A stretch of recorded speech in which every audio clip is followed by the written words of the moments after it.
आज की इस वीडियो के अंदर हम देखने जा रहे हैं problem the margin of safety, यानी कि मार्जिन ऑफ सेफ्टी के ऊपर हम एक क्वेश्चन करने जा रहे हैं इस वीडियो के अंदर।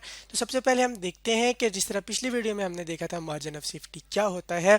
तो हमने पिछली वीडियो में बात की थी कि difference between actual sales and break even sales is called margin safety. उसका हमारे पास फॉर्मूला था actual sales minus break even sales. यहाँ पे हमने एग्जांपल ली थी कि अगर एक दुकान है, उसकी एक्चुअल सेल्स है 1,00,000 रुपीज़ की और उसने जो ब्रेक इवन सेल्स अपनी कैलकुलेट की थी वो है 70,000 रुपीज़ की। तो जब actual sales 1,00,000 minus break even sales जब लेंगे तो 30,000 जो हमारे पास आ रही हैं वो उस दुकान के लिए मार्जिन ऑफ सेफ्टी कहलाएंगी।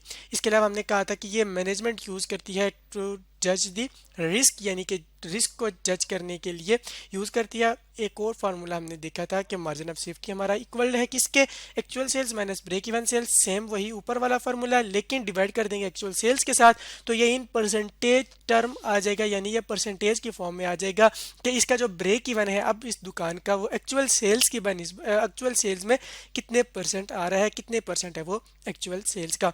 ये तो हमने पिछली वीडियो में सारी चीज़ें देख ली थी। अब हम चलते हैं क्वेश्चन की तरफ और मार्जिन ऑफ सेफ्टी के ऊपर एक क्वेश्चन को सॉल्व करते हैं। तो जब हम क्वेश्चन की तरफ आते हैं तो हमें दो कंपनीज, कंपनी ए और कंपनी बी के बारे में बताया गया है, जिनका डाटा हमारे पास यहाँ पे रुपीज़ में दिया हुआ है सारी चीज़ें। और जो क्वेश्चन है उसमें कहा कि जी following is the data for two companies, find out which company has better margin of safety. यानी कि हमने इन दो कंपनीज की मार्जिन ऑफ सेफ्टी पहले कैलकुलेट करनी है और फिर बताना है कि विच वन इज बेटर, इधर ए और बी। तो सबसे पहले अगर हम देखते हैं सेल्स प्राइस को पर यूनिट दी हुई है, कंपनी ए जो एक आइटम सेल करती है वो 40 का, कंपनी बी 90 का। वेरिएबल कॉस्ट जिस तरह हमने पिछली वीडियोस में बात की थी कि वेरिएबल कॉस्ट जो पर यूनिट के साथ चेंज होती है, यानी कि जितने ज़्यादा नंबर ऑफ यूनिट बनेंगे उतनी ज़्यादा वेरिएबल कॉस्ट होगी, जितने कम यूनिट बनेंगे उतनी कम वेरिएबल कॉस्ट होगी। तो ये एक यूनिट के लिए कंपनी ए की 32 रुपीज़ है, कंपनी बी के लिए 60 रुपीज़ है। और टोटल फिक्स कॉस्ट जो हमेशा फिक्स रहती है, चाहे यूनिट एक बने या 10 बने या 10,000 बने, total fix cost with in a relevant range हमेशा फिक्स रहती है। कंपनी ए की वो है 7,000, कंपनी बी की है वो 25,000 रुपीज़। बजटेड सेल्स के बारे में उसने बताया है कि ये 40,000 सेल्स होंगी कंपनी ए के लिए और 1,10,000 रुपीज़ होंगी कंपनी बी के लिए। तो अब हम चलते हैं अपने पिछले जो हमने वीडियो में देखा था, हमारे पास फॉर्मूला था यहाँ पे एक्चुअल सेल्स के बारे में उस टाइम भी बताया था कि एक्चुअल सेल्स या बजटेड सेल्स यहाँ पे ली जाती हैं। तो इसका मतलब है जब बजटेड सेल्स होंगी तो एक्चुअल सेल्स की जगह बजटेड सेल्स यहाँ पे आ जाएंगी और माइनस कर देंगे ब्रेक इवन सेल्स, तो हमारे पास मार्जिन ऑफ सेफ्टी आ जाएगा। तो अब हम इस क्वेश्चन के सोल्यूशन की तरफ चलते हैं और उसको मजीद सॉल्व करना स्टार्ट करते हैं। हमने यहाँ पे कुछ एक वर्किंग की हुई है पहले से, जिसके अंदर हमने क्या किया है कि आइटम्स कैलकुलेशन कंपनी ए और कंपनी बी के बारे में लिख लिया। सेल प्राइस जो थी उसको हमने कहा कि हम अपने आगे आने वाले में कैलकुलेशन में पी के साथ डिनोट करेंगे। कंपनी ए की जो वो 40, 90 कंपनी बी की, इसी तरह वेरिएबल कॉस्ट को वी और उनकी जो अपनी अपनी वेरिएबल कॉस्ट है वो लिख ली। टोटल फिक्स कॉस्ट हमने कहा कि हम इसको एफ सी के साथ इस कैलकुलेशन के अंदर लेके चलेंगे और 7,000 और 25,000 रुपीज़ हमने लिख ली। बजटेड सेल्स जो है वो रुपीज़ के अंदर थी, तो 40,000 कंपनी ए की थी और कंपनी बी की 90,000 थी, तो वो भी हमने यहाँ पे लिख ली है। अब अगर हम आगे चलते हैं तो हम यहाँ पे देख सकते हैं कि हमारे पास बजटेड सेल्स दी हुई है रुपीज़ के अंदर 40,000 कंपनी ए और 90,000 कंपनी बी की, लेकिन इसके साथ साथ हमें पर यूनिट यानी एक यूनिट के लिए जितने की वो सेल करेगा एक प्रोडक्ट 40 रुपीज़ ए और 90 रुपीज़ कंपनी बी के लिए दी हुई है। तो इसका मतलब ये हो गया कि हम यहाँ से कैलकुलेट कर सकते हैं कि बजटेड जो उसकी सेल्स वॉल्यूम है या सेल्स यूनिट है वो कितने करना चाह रहा है, कितने नंबर ऑफ यूनिट वो बेचना चाह रहा है, तो वो हम कैलकुलेट कर सकते हैं। वो कैलकुलेट करने के लिए हम क्या करेंगे, उसके लिए हमें यू यानी कि यूनिट्स हम कहेंगे इसको बजटेड, और सेल्स जो उसकी टोटल है डिवाइडेड बाय प्राइस जो एक यूनिट की है, जब वो करेंगे तो हमारे पास जो है वो आ जाएगा क्या चीज़, हमारे पास नंबर ऑफ यूनिट्स आ जाएंगे जो बजट यूनिट के अंदर होंगे। तो इसका मतलब ये हो गया कि 40,000 रुपये के वो यूनिट सेल करना चाहता है और एक यूनिट वो 40 रुपीज़ का सेल करेगा, तो इसका मतलब है वो कितने यूनिट सेल करेगा, 40,000 डिवाइडेड बाई पी यानी 40 करेंगे। इसी तरीके से 90,000 डिवाइडेड बाई 90 करेंगे तो हमारे पास आंसर आ जाएगा कुछ इस तरीके से कि 10,000 वो यूनिट ए भी बेचना चाहता है और 10,000 ही कंपनी बी बेचना चाहती है। 90,000 डिवाइडेड बाय 90 करेंगे तो 1000 आ जाएगा, 40,000 बाय 40 करेंगे तो हमारे पास 1000 फिर से आ जाएगा। अब यहाँ पे हमारे पास तो आ गया है कि वो बजटेड यूनिट्स कितने सेल करना चाह रहा है। अब इसके बाद हम अगर फार्मूले के ऊपर देखें तो हमें क्या चाहिए होता है, हमें ब्रेक इवन की सेल्स चाहिए होती हैं, इस वाले फार्मूले के लिए भी और इस वाले फार्मूले के लिए भी। तो अब हमें ब्रेक इवन सेल्स कैलकुलेट करनी है। तो इस सबसे पहले हमें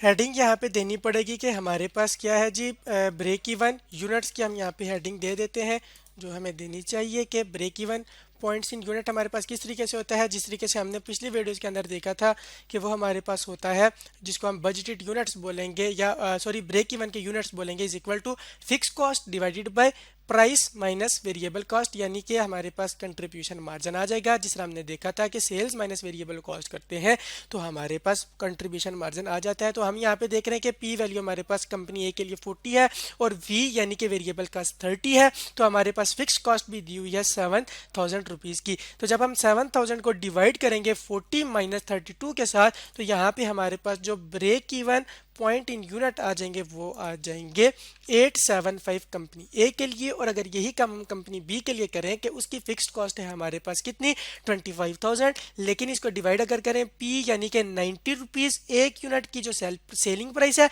माइनस 60 के साथ जो एक यूनिट की वेरिएबल कॉस्ट है। तो इस तरीके से हमारे पास जब हम इसको सॉल्व करते हैं तो हमारे पास जो break even in unit company B के लिए आ जाता है वो 833 यानी 833 यूनिट्स आ जाते हैं। ये हमारे पास ब्रेक इवन के यूनिट्स आ गए। इसी तरीके से अगर हमने break even point in rupees calculate करना है तो यहाँ पे सबसे पहले हम हेडिंग दे देते हैं।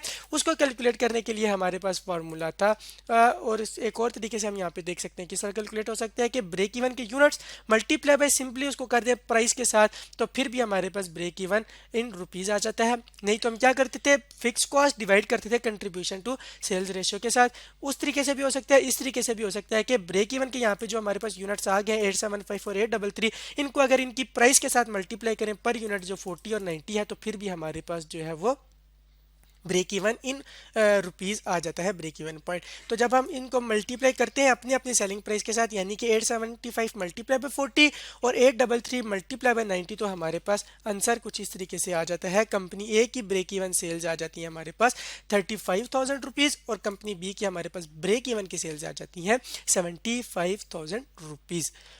इसके बाद हमने क्या करना है, इसके बाद हमने अगर margin of safety in units calculate करना हो तो वो भी हम कर सकते हैं। सबसे पहले हम यहाँ पे हेडिंग दे देते हैं और उसके करने के लिए हमें क्या करना पड़ेगा, हम यहाँ पे इसको सिंप्लीफाई कर लेते हैं कि margin of safety in units हमारे पास होगा, यूनिट्स जो कि हमारे पास थे कौन से वाले, ये बजटेड सेल्स के यूनिट और माइनस ब्रेक इवन के यूनिट्स, तो ये हमारे पास आ जाते हैं ब्रेक इवन के यूनिट्स हमने यहाँ पे फाइंड आउट किए थे। इसका मतलब है 1000 माइनस 875 करेंगे तो कंपनी ए के लिए हमारे पास आ जाएंगे कितने आते हैं, 1 to 5 आ जाते हैं यानी 125 यूनिट्स।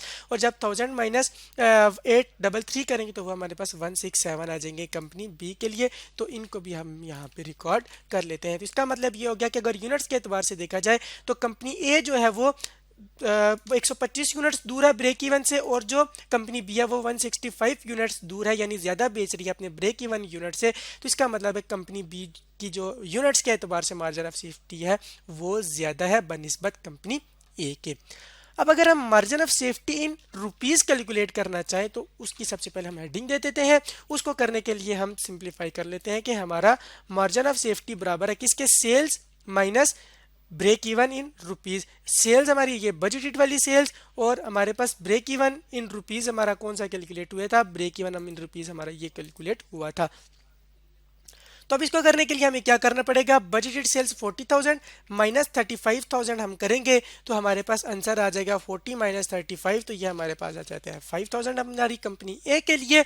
जबकि अगर कंपनी बी के लिए करें तो हमारे पास बजटेड सेल्स आ रही हैं 90,000 रुपीज़, ब्रेक इवन की सेल्स आ रही हैं 75,000 रुपीज़। तो यूँ हमारे पास ये 15,000 रुपीज़ बन जाते हैं कंपनी बी में। कब, जब वो मार्जिन ऑफ सेफ्टी अपना कैलकुलेट करती है budgeted sales minus break even sales करती है। तो अगर हम यहाँ पे देखें तो इस केस के अंदर हम यहाँ पे देख सकते हैं कि कंपनी ए जो है उसकी सेल्स जो है वो मार्जिन ऑफ सेफ्टी की वो कम है और जो कंपनी बी है अगर उसकी हम देखें तो वो ज़्यादा है। तो इसका मतलब है जो कंपनी बी है, जिस तरह हमारे क्वेश्चन की रिक्वायरमेंट थी कि which which company has better margin of safety, तो हम यहाँ से देख के कह सकते हैं कि कंपनी ए की जो है वो margin of safety company B के मुकाबले में अच्छी नहीं है, बल्कि कंपनी बी की जो है वो कंपनी ए के मुकाबले में अच्छी है मार्जिन ऑफ सेफ्टी, क्योंकि उसके ज़्यादा रुपीज़ है। इसके अलावा हमने एक और फार्मूला देखा था, अगर हम यहाँ पे पीछे चले जाते हैं तो देखते हैं कि actual sales minus break even sales divided by actual sales वाला भी हमने फार्मूला देखा था, यानी कि इस वाली टर्म को डिवाइड अगर कर दें हम सेल्स के साथ तो वो मार्जिन ऑफ सेफ्टी रेशियो आ जाता है। वो मैं यहाँ पे इसकी हेडिंग दे देता हूँ मार्जिन ऑफ सेफ्टी रेशियो की। इसके बाद हमारे पास फार्मूला इसका क्या था वो भी मैं यहाँ पे लिख लेता हूँ। Margin of safety rupees divided by sales, यानी बजटेड सेल्स जो हमारे पास थी कंपनी ए के लिए कितनी थी 40,000, कंपनी बी के लिए 90,000। तो जब हम इसको करते हैं यानी कि 5,000 डिवाइड करेंगे इसी कंपनी की बजटेड सेल्स के साथ 40,000 के साथ, तो हमारे पास जो आंसर आ जाएगा वो आ जाएगा 0.125। और जब हम इस वाली कंपनी बी की जो मार्जिन ऑफ सेफ्टी है उसको डिवाइड करेंगे, यानी 15,000 को डिवाइड करेंगे इसकी बजटेड सेल्स 90,000 के साथ, तो इसका जो हमारे पास आंसर आ जाता है वो हमारे पास आ जाता है जी कितना 0.1667। और अगर अब हम इसी को परसेंटेज के अंदर कन्वर्ट करें तो 0.125 को मल्टीप्लाई करेंगे 100 के साथ, तो ये हमारे पास 12.5% आ जाता है। और ये हमारे पास जो 0.1667 इसको मल्टीप्लाई करें 100 के साथ, तो ये हमारे पास आ जाता है कितना 16.67%, यानी कि बजटेड सेल्स जो है उसका अगर 16.67% जो है वो कंपनी बी के लिए मार्जिन ऑफ सेफ्टी है, और जबकि कंपनी ए के लिए सिर्फ और सिर्फ 12.5% है अपनी बजटेड सेल्स का। तो यूँ हम इस रेशो के तहत भी कह सकते हैं कि इसकी जो परसेंटेज है वो ज़्यादा है, इसकी परसेंटेज जो है वो यानी कंपनी ए की परसेंटेज कम है। तो यूं मार्जिन ऑफ सेफ्टी जो है कंपनी ए का अच्छा नहीं है, बल्कि कंपनी बी का कंपनी ए की बनिस्बत ज़्यादा बेहतर है। और ये हमारे क्वेश्चन की रिक्वायरमेंट थी कि किसकी हमारे पास मार्जिन ऑफ सेफ्टी बेटर है। तो इस तरह आज के इस वीडियो के अंदर हमने मार्जिन ऑफ सेफ्टी के ऊपर एक क्वेश्चन करना सीखा है।